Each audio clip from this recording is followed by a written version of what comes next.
One of the other documents I'm presenting you this week is the opening of Ernest Becker's The Denial of Death. This was a book written in the 1970s.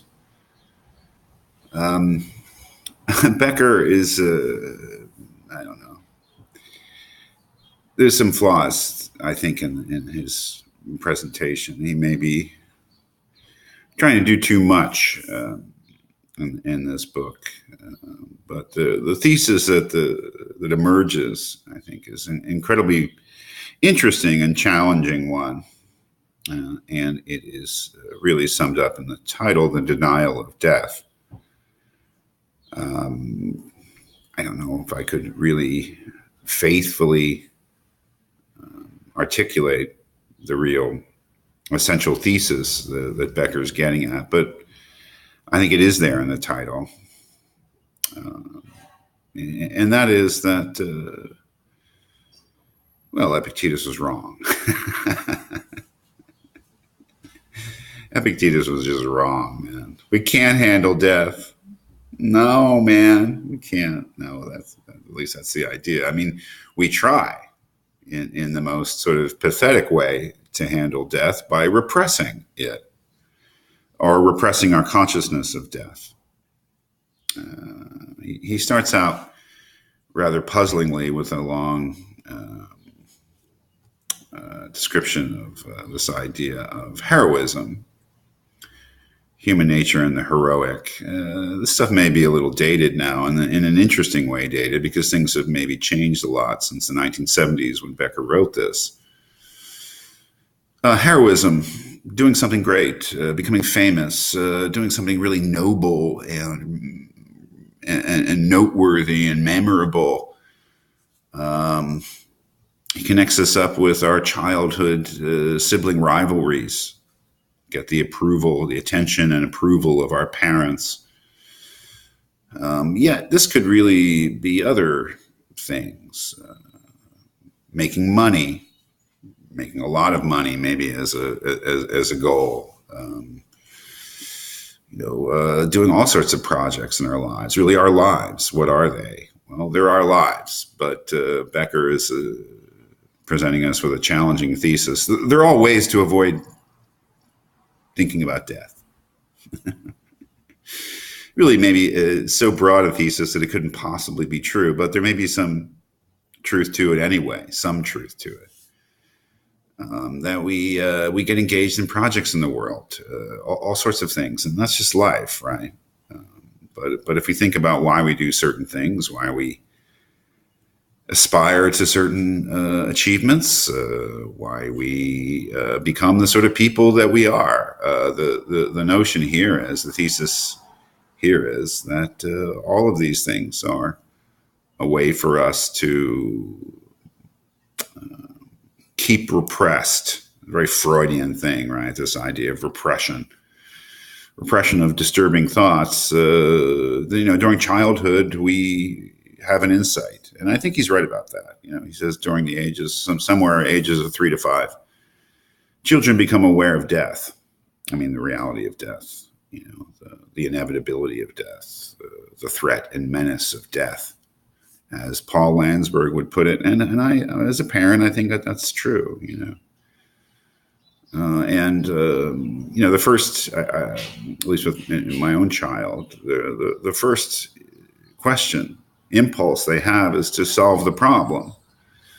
I remember my own when she told me, her thoughts about death as a toddler. The first thing she said was, "How are we going to fix it?" And that's a tough question, right?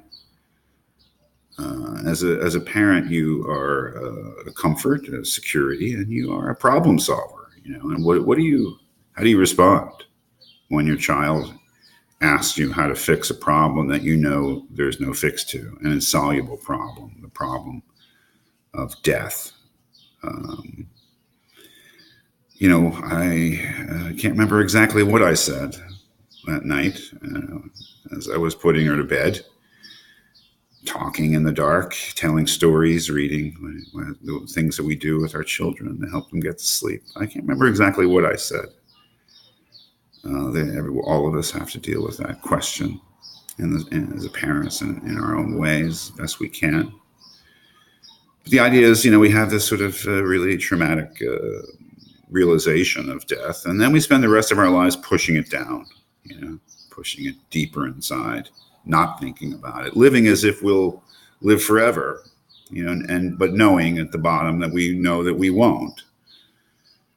And instead of maybe dealing with it consciously in the way that Epictetus suggests that we should, we deal with it in the sort of Freudian model of pushing it down, trying to forget, and also sublimation, just transforming our fears into something else, some of you may be familiar with the great movie Moonstruck with Cher, who was a great actress in the 80s, in which she plays a woman who's getting on in life and develops a romance with a man, but her father's having an affair. Her father's having sort of midlife crisis affair, and her mother knows about it. And she asks various people in the film, why do men have affairs? And people don't really have an answer. And then finally someone says, because they fear death. And she says, right, that's it. Because they fear death. Which is sort of maybe the most obvious way in which we sublimate our fears, our terrors, and we act them out in certain ways to sort of symbolically, pathetically try to overcome what can't be overcome. A middle-aged man thinks that, no one would rationally think that having an affair with another woman would somehow conquer death, but in the sort of stupid way that our unconscious works, drives us to do such things. Well, Becker has a very grand thesis that, a lot of culture is that, whatever you think it is, art, religion, philosophy, finance, personal achievement, creative self-expression, all these things can, in a certain way, and maybe this is too reductive, but in a certain way, be interpreted as ways of avoiding facing the truth. And maybe this connects up with Heidegger's idea, actually the Wally Shawn, Andre Gregory interpretation of Heidegger, that much of our lives is an attempt to distract us from just being with ourselves and being with another person, and the attendant realization of our mortality that goes along with it.